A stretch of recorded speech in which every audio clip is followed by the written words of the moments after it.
Hello guys केमती अच्छा आपण मैंने शीत दिने आमर राति मोस्टली रुटी आउ परोटा ही हुए। तो आज चलते देखा केमी आमर परोटा तैयारी होची। तो नॉर्मली आम बेले बेले ऑयल कम खायापाई भितर जमा भी तेल दौना किंतु आज इच्छा अच्छी टे फुला माने पूरा फ्लफी वाला खाइबापी।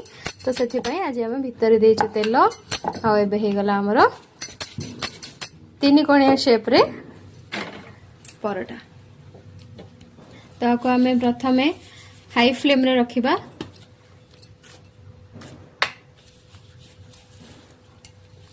हाई फ्लेम रे टिके अटाटा हे गला परे ताको धीमा आंच करबा, मीडियम फ्लेम करबा।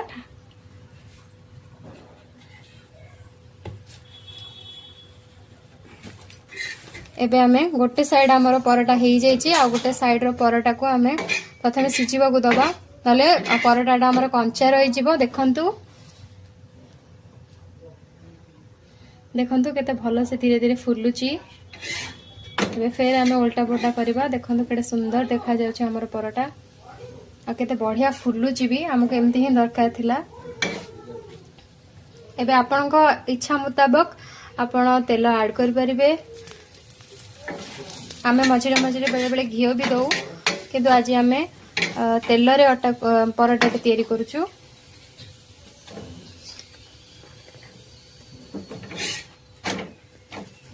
देखंतु हे गला दी साइड हमर ये नंतु परोटा। याको आपण आचार सहित भी खाई परिबे, डिफरेंट डिफरेंट करी सहित भी खाई परिबे। आपण माने कहंतु इवनिंग रे आपण राति रे आपण कोन खांती रहिछि। जय जगन्नाथ।